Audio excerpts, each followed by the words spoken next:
मुझे खुशी इस बात की है कि इमरान खान साहब फैसलाबाद आए थे तो फैसलाबाद में उन्होंने कहा था कि फैसलाबाद वालों अगर कोई लोटा जीता तो मैं आइंदा फैसलाबाद नहीं आऊँगा।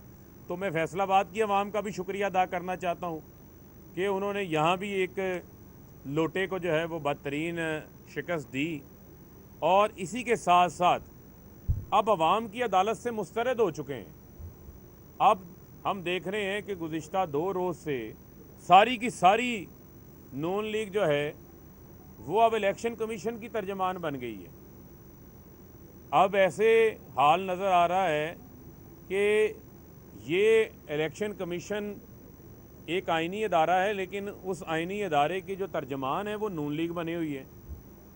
और कभी नलाइक आज़म ट्वीट करके कहता है, हुक्म देता है कि मैं अर्ज करता हूँ जनाब, मैं उसके ऊपर ज़ोर दे रहा हूँ इलेक्शन कमीशन के ऊपर कि फॉरेन फंडिंग केस का फ़ैसला दें। तो मैंने इसका नाम इसी वजह से नलाइक आज़म रखा है, ना इसको कानून का पता है ना इसको एडमिनिस्ट्रेशन का पता है। भाई कानून पढ़ लो, पॉलिटिकल पार्टी आर्डर 2002 की आर्टिकल उसकी शिक नंबर 6 पढ़ लो। ये फॉरेन फंडिंग केस नहीं है, ये ममनुआ फंडिंग केस है। और पाकिस्तान तहरीक इंसाफ ने तो किसी उसामा बिन लादन से पैसे नहीं लिए थे बेनज़ीर की हुकूमत को गिराने के लिए। बीबी शहीद अपनी किताब में लिख के गई हुई है। हम तो लंदन में हमारी को प्राइवेट लिमिटेड कंपनियां रजिस्टर्ड नहीं है जिस तरह नून लीग की रजिस्टर्ड है पाकिस्तान मुस्लिम लीग नून प्राइवेट लिमिटेड लंदन, यानी वहाँ पर अपनी सियासी जमात को भी कारोबार के लिए इस्तेमाल कर रहे हैं। यानी कि वहाँ पर बेशक तौलिए बेचें, बेड शीटें बेचें, चावल बेचें, अजनास बेचें, आम बेचें, जो मर्ज़ी बेचें, अपनी सियासी जमात को प्राइवेट लिमिटेड कंपनी के तौर पर दर्ज करा लिया है। जो ज़ुबैर गुल के नाम पर जो दाएं बाएं नवाज शरीफ के बाउंसर बन के आप देखते होंगे अक्सर नज़र आते हैं आपको, तो बता दें उसका भी हिसाब ले आएँ। ये जो यूएसए में PMLN LLC रजिस्टर्ड है, इसका हिसाब दिया आपने? वहाँ रिकॉर्ड तो मौजूद है फारा की वेबसाइट के ऊपर, उसका हिसाब भी आप लोगों ने नहीं दिया। 12 ऐसे अकाउंट्स हैं, क्योंकि अप्रैल 2018 में नून लीग और पीपल्स पार्टी, यानी आज से ठीक 4 साल कबल, नून लीग और पीपल्स पार्टी की बैंक खातों की जांच पड़ताल के लिए इलेक्शन कमीशन ने स्क्रूटनी कमेटी बनाई थी। इसी तरह स्क्रूटनी कमेटी मार्च 2018 में 1 महीना कबल नून लीग पीपल्स पार्टी से पहले PTI की बनी थी। अब PTI की स्क्रूटनी कमेटी की 100 से ज़ायद समातें होती हैं। फास्ट ट्रैक के ऊपर 5वें गेयर के ऊपर जो है वो केस को सुना जाता है। केस की समाअत भी मुकम्मल हो गई, स्क्रूटनी कमेटी की रिपोर्ट इलेक्शन कमीशन में आ गई, डे टू डे हेयरिंग भी हो गई, फैसला भी महफूज हो गया। लेकिन नून लीग का और पीपल्स पार्टी का केस जो है वो गो स्लो के ऊपर लगाया हुआ है। गो स्लो से मुराद ये है कि उस केस को जो है वह डीप फ्रीज़र में लगा दिया है। ना उसकी उतनी समातें हुई, ना उस केस के अंदर वो स्पीडें दिखाई गई जो PTI के केस में दिखाई गई। जबकि सुप्रीम कोर्ट का 2017 का फैसला बड़ा वाज़ेह है, जिसमें उन्होंने इलेक्शन कमीशन को ये कहा हुआ है कि ये आपकी ज़िम्मेदारी है कि आपने बग़ैर किसी इम्तियाजी सलूक के तमाम सियासी जमातों की बैंक खातों की, उनके गोशवारों की आपने स्क्रूटनी भी करनी है, जांच पड़ताल भी करनी है, और आपने शफाफियत के साथ करनी है, इंसाफ की बुनियाद के ऊपर करनी है। फेयरली, जस्टली, ट्रांसपेरेंटली, ये अल्फाज इस्तेमाल हुए हैं, विदाउट डिस्क्रिमिनेशन, किसी इम्तियाज़ के बग़ैर। लेकिन यहाँ पर नज़र आता है कि नून लीग, नवाज शरीफ, शहबाज शरीफ, मरियम सफदर की ये जो जमात है ये लाडली बनी हुई है, पीपल्स पार्टी लाडली बनी हुई है। ये लाडलों जैसा सलूक हम नहीं होने देंगे। चलना है तो कानून के मुताबिक चलें। आईनी अदारे की ये जिम्मेदारी है कि वो कानून के मुताबिक फ़ैसले करे। आपका ये काम है कि जो स्क्रूटनी मुकम्मल हुई है, हमने अपनी तरफ से समात में स्क्रूटनी मुकम्मल कर दी। अभी तक स्क्रूटनी कमेटी 2 माह हो गए रिपोर्ट लेके बैठी हुई है। क्यों नहीं जमा हो रही इलेक्शन कमीशन के अंदर? पूछें अपने DG लॉ से, उनसे भी ये सवाल पूछें ना। और स्क्रूटनी कमेटी की रिपोर्ट लाएं कमीशन में, पीपल्स पार्टी नून लीग की। जब हमारे फाइनेंशियल अकाउंटेंट्स ने इनके अकाउंट्स की जांच पड़ताल की तो पता चला कि 12 अकाउंट्स जो हैं वो छुपा रखे हैं नून लीग ने। इसी तरह 9 से 10 के करीब अकाउंट्स पीपल्स पार्टी ने छुपा रखे हैं जो इलेक्शन कमीशन के सामने पेश ही नहीं किए। जो हमारे फाइनेंशियल एक्सपर्ट्स ने जब इनको एनालिसिस किया तो मालूम पड़ा कि 36 करोड़ रुपए का हिसाब पीपल्स पार्टी नहीं दे सकी, 66 करोड़ रुपए का हिसाब नून लीग नहीं दे सकी। वो शनाख्ती कार्ड कहाँ हैं? जिसने 5 करोड़ दिया, जिसने 10 करोड़ दिया, जिसने 15 करोड़ दिया नून लीग को, ये कौन से ऐसे फरिश्ते थे? ये कौन से मकसूद चपड़ासी थे? ये कौन से पापड़ वाले थे? ये कौन से फलूदे वाले थे जो आपके पार्टी के अकाउंटों में पैसे जमा करवाते रहे? और मैं ये उन पैसों की बात कर रहा हूँ जो आपने खुद अपना हिसाब में लिखा हुआ है कि ये 5 करोड़ आया, 10 करोड़ की एंट्रियाँ डाली हुई हैं।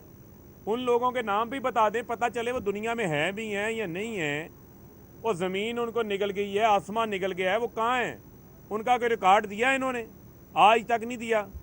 और क्या ही अच्छा होता ये नलायके आज़म, ये झूठों की लीडर मरियम सफदर ये कहती कि जनाब ये हम अपने गोशवारों के सबूत ले आए, अपने ज़राए ले आए हैं, ये नून लीग के हैं। इसी तरह जो है वो वज़ीर सैर व तफरी बिलावल जरदारी जो है वो भी ले आता अपने गोशवारे, या आसिफ अली जरदारी भी अपने गोशवारे ले आते, ये वो नहीं लाए।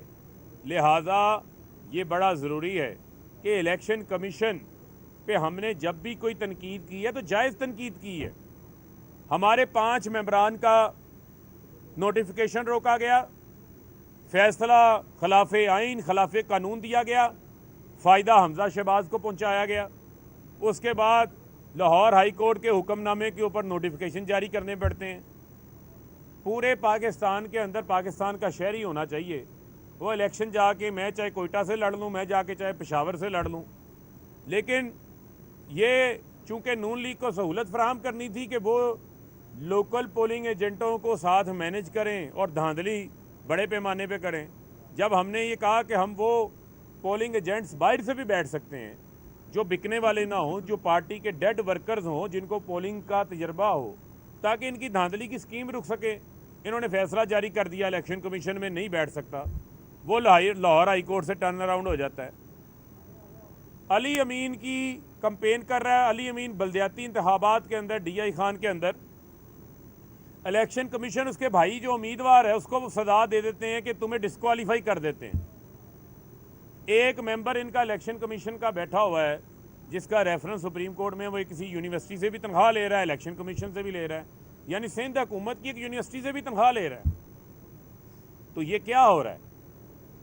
ये फिर जब हम बात करते हैं तो हम दलील के साथ, वज़न के साथ बात करते हैं। हमारे जो तहफ़्फ़ुज़ात हैं वो मौजूद हैं। ये आइनी अदारे को तवाज़ुन कायम करने की ज़रूरत है। तवाज़ुन, ये जो झुकाव है एक जानिब, वो झुकाव एक आइनी अदारे की साख के ऊपर सवालात उठा रहा है। लिहाजा फ़ैसला करें, बड़े शौक़ से करें, कानून के मुताबिक करें, हमें कोई एतराज़ नहीं। हम स्क्रूटनी कमेटी के सामने जो है वो पेश होते रहे हैं, लेकिन ये नहीं हो सकता कि आप नून लीग और पीपल्स पार्टी के खातों के ऊपर आंखें बंद कर लें और उनके खूह खाते हैं। ना कोई चार्टर्ड अकाउंटेंट किसी काम का है। हमारे QCR rated top 10 chartered accountants हैं। इनके तो चार्टर्ड अकाउंटेंट्स का नहीं पता, इनके अपने चार्टर्ड अकाउंटेंट्स ने इनके अकाउंट्स क्वालिफाई किए हुए हैं। अकबर एस बाबर को आपकी स्क्रूटनी कमेटी खुद लिख चुकी है कि इसने कोई ऐसे डॉक्यूमेंट्स, ऐसे सबूत फराहम नहीं किए जिसकी बुनियाद के ऊपर इस एविडेंस को माना जा सके, तो वो सबूत भी अभी लेने हैं। तो लिहाजा इस्लामाबाद हाई कोर्ट का भी पिछले दिनों फैसला आया कि आप बाकी केसेस को भी सुने, आपने इम्तियाजी सलूक नहीं करना, लेकिन यहाँ पर जो लाडलों के साथ लाडलों जैसा सलूक किया जा रहा है वो काबिल कबूल नहीं है। आप फैसले करें, PTI का भी फैसला करें, नून लीग का भी करें, पीपल्स पार्टी का भी करें, क्योंकि स्क्रूटनी कमेटियां सबकी एक साथ बनी थी। 2018 मार्च में मैं फिर दोहरा रहा हूँ, पीटीआई की स्क्रूटनी कमेटी बनी, 2018 अप्रैल में नून लीग और पीपल्स पार्टी की स्क्रूटनी कमेटी बनी। तो ये मैं हकायक अवाम के सामने रख रहा हूँ और मुझे किसी किस्म का कोई खौफ नहीं है, मैं हकायक के साथ जो है वो बात कर रहा हूँ। लिहाजा आप फैसला करें, पीपल्स पार्टी, नून लीग, पीटीआई का इकट्ठा फैसला करें। ये घोड़े का मैदान है।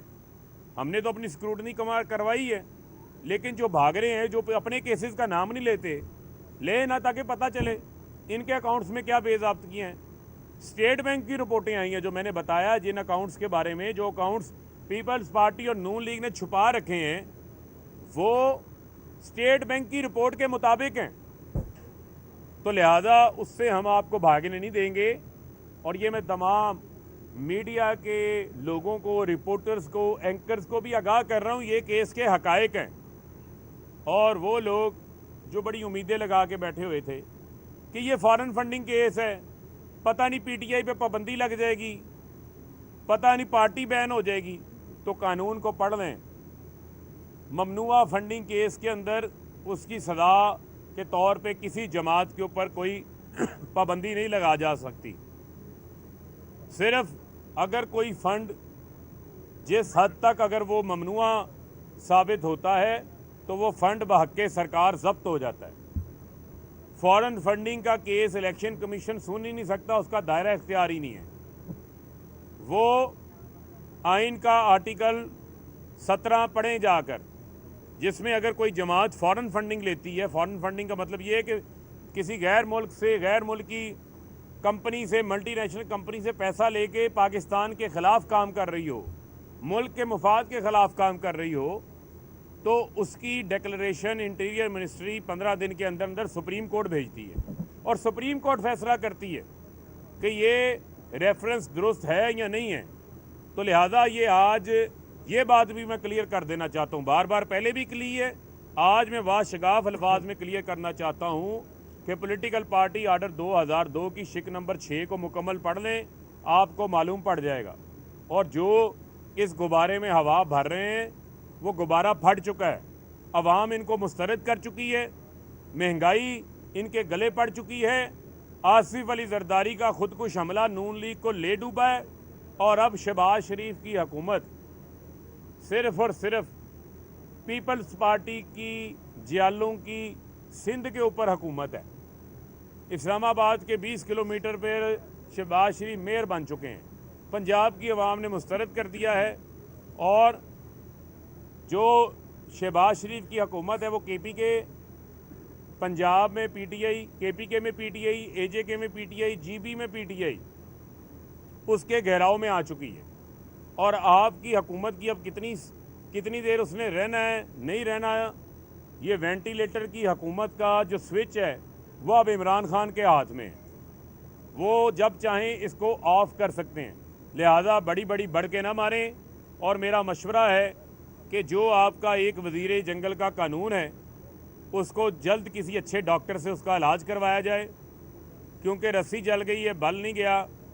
राना सना ने पक्का प्रोग्राम बनाया हुआ है नून लीग को जलील कराने का और इनकी रसवाई करवाने का, क्योंकि लगता है कि ये भी जो है किसी और तरफ से जो है वो हदायत लेते हैं और पक्का प्रोग्राम बनाए जो कहते हैं मैं 5 अरकान जो है वो गायब कर दूंगा। आप अपने अरकान की फ़िक्र करें जो धड़ाधड़ इस्तीफ़े देते जा रहे हैं।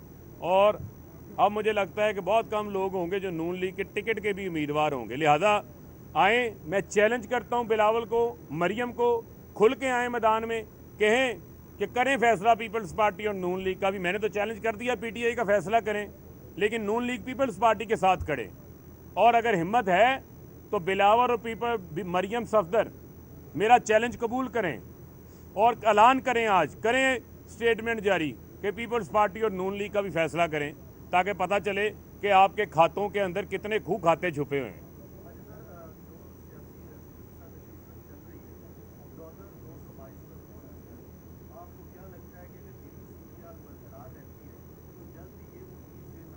देखें, ये बाय प्लान पाकिस्तान को बाय डिज़ाइन उस तरफ लेके जाया जा रहा है। ये जो देसी वलैती बूट पॉलिश करने वाला वज़ीर आज़म नलाइक आज़म शहबाज शरीफ है, इसको नज़र नहीं आ रहा? डॉलर फ्री फॉल के ऊपर लगा हुआ है, महंगाई कंट्रोल नहीं हो रही, बिजली की कीमतें कंट्रोल नहीं हो रही, लोड शेडिंग कंट्रोल नहीं हो रही। अवाम ने उसका रिएक्शन दिखा दिया है।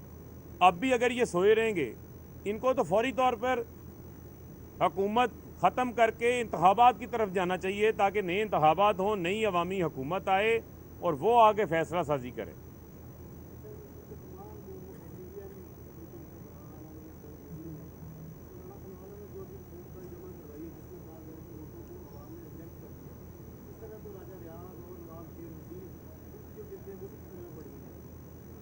देखें, ये तो अब नून लीग ने फैसला करना है कि उन्होंने जो है वो कौन कौन से लोटे रखने हैं, किस किस साइज़ के लोटे अपने पास रखने हैं। छोटा लोटा रखना है, बड़ा लोटा रखना है, दरमियाना लोटा रखना है, लेकिन लोटा लोटा ही होता है, और छोटा हो, बड़ा हो, दरमियाना हो।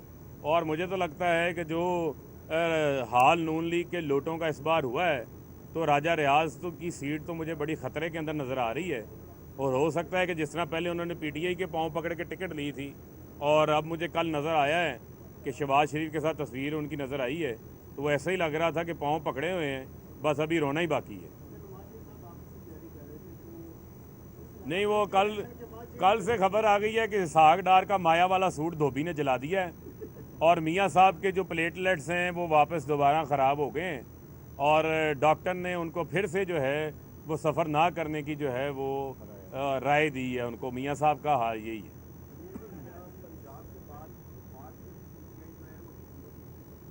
हमारा कोई ऐसा इरादा नहीं है। हम कोई ऐसी जो इम्पोर्टेड हुकूमत ने जो गंद डाला है, हम तो फिल फॉर साफ़ और शफाफ इंतखाबात चाहते हैं, और एक इंडिपेंडेंट इलेक्शन कमीशन के तहत इंतखाबात चाहते हैं। ये बड़े वाज़े हैं हमें इस हवाले से।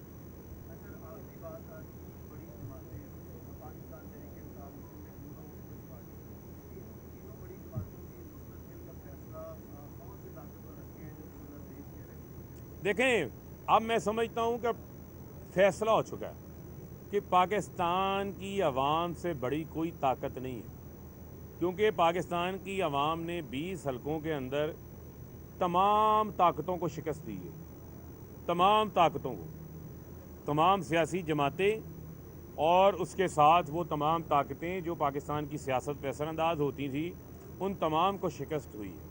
लिहाजा उन तमाम ताकतों के लिए भी अब ये सीखने का अमल है कि पाकिस्तान की आवाम बाशऊर हो चुकी है, वो अपना वोट खुद कास्ट कर सकते हैं और अपने वोट से अपनी राय का इजहार कर सकते हैं। तो लिहाजा पाकिस्तान की आवाम की राय का सबको एहतराम करना चाहिए। यही पाकिस्तान के लिए भी बेहतर है और पाकिस्तान के तमाम इदारों के लिए भी बेहतर है। बहुत शुक्रिया।